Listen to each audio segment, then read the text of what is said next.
It's the Weekend Warriors Podcast with your host, In-Ting. The Weekend Warriors Podcast is brought to you by the Adopt a Warrior program. Please consider supporting a Warrior team of your choice through the Adopt a Warrior program. Your support will help us to continue to provide an exceptional student-athlete experience at the University of Waterloo. For more information on supporting one of Waterloo's 32 varsity teams, please visit gowarriorsgo.ca/donate. Hey everyone, welcome to another episode of the Weekend Warriors Podcast. I'm In-Ting. In this week's episode, we'll recap the games from this weekend, and Aysun Osmansoy from the women's soccer team will be dropping by to talk to us about her team for the upcoming season. And of course, we'll tell you about games you can attend to show your support for the Warriors this coming weekend. Recap! We'll start off with women's soccer, who played a back-to-back set against Nipissing in North Bay on Saturday and Sunday. In the first match, both teams played to a 1-1 draw. Natalia Villegas had the Warriors' lone goal. In the second match on Sunday, the Warriors won by a score of 2-1 to cap off their undefeated preseason weekend. Kira Dunn scored off a penalty kick, and rookie Rachel Schwagel had the other Warrior goal. On to men's soccer. They played the Centennial Colts in Toronto Sunday afternoon and came away with a 2-2 draw. The Warrior goals were scored by Florian Brucader and Santiago Gordillo. Field hockey just finished a 3-game tour of the Northeast United States. The first stop was on Sunday in Burlington, Vermont, where the Warriors lost 6-1 to the UVM Catamounts. Their second and final stop was in Hanover, New Hampshire, to play 2 scrimmages at Dartmouth College. On Sunday, they lost 3-0 to the St. Anselm Hawks. The team then took a day off on Monday, but then lost 9-0 to the host Dartmouth Big Green. The team finishes off their U.S. tour with a record of 0-3. This week's guest is 4th-year midfielder Aysun Osmansoy from right here in Waterloo, who will talk to us about her team's undefeated preseason and how things are shaping up for 2017-2018. I'm here with Aysun Osmansoy, 4th-year midfielder from Waterloo. How have you been doing? I'm good. Obviously, you just came back from a little preseason roadie over in North Bay against Nipissing. You tied one, lost one, both were pretty close. Take us through those games. No, we tied 1-1. Tied 1-1. We tied on the first day, and we played pretty well, but we were just getting our bearings. That was our first time actually playing with each other in like a full-size game. So it was a really good game from both sides. Then we went into the second day and we actually won 2-1. Again, very good from both sides. We have a very young team, as you may know, and a lot of those girls are starters. They've earned their spot on the starting lineup, and so for them to be able to get their bearings on the speed of the game and the strength that you need in an OUA game is very good. They're adapting very well. We are missing some key players. Over the weekend we had one of our center backs injured, so she's nursing an injury right now. Hopefully she'll be back for our first game against MAC.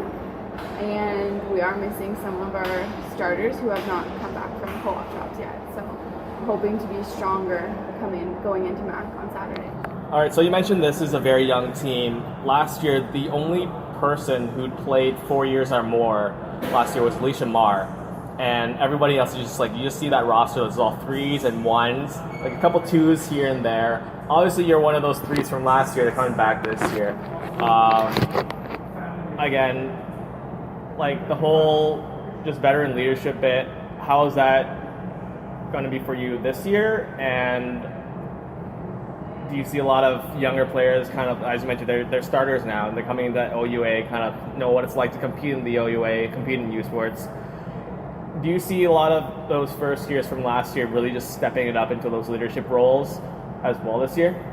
Actually, I do. I see quite a few of our first years, and it's not even leadership off the field, like stepping up and yelling. It doesn't require yelling or, being the typical leader, but just the way they play and they push themselves, they show everyone else that this is the level that we're playing at now. So you have to either reach this level or you're not going to get any playing time. And it's great to see because last year, young team again, such a young team.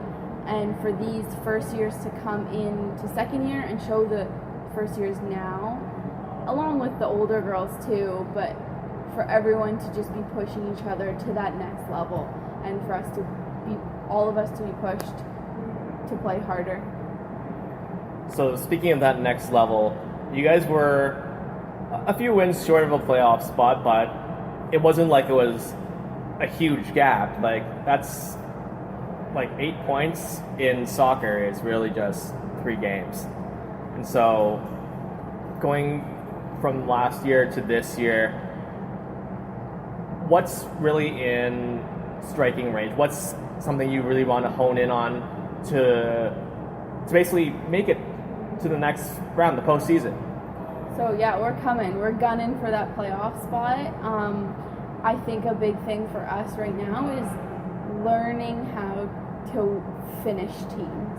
We are great on defensive scale and we're great when it comes to pushing other teams and keeping it maybe at a tie, but our biggest fault last year was conceding goals in the 80th, 85th, 90th minute, 90 plus minute. So this year we're really working on scoring, finishing the ball, putting it in the back of the net, and hopefully actually coming out with 3 points rather than, the measly 1 point or even coming out with a loss. And you would know a couple things about finishing. You were named Athlete of the Week one time in that fall semester. So I guess you mentioned how young the team is. You guys are gunning for that spot. Is there really anything that you want to focus further? Like, are there any points of emphasis for that first regular season weekend for Mac and Brock? I think for us, especially for Mac, it's strength and just being strong on the ball, being able to hold ourselves up, and playing our game. I believe that we have, rather than just a team of athletes, we have a team of footballers now. We know how to stroke a ball and we know how to pass like the big teams do, and if we just play the way we can, and like I said, the leadership, as long as the leadership comes through on the field, I really don't think it should be that hard. We should be able to achieve what we want to.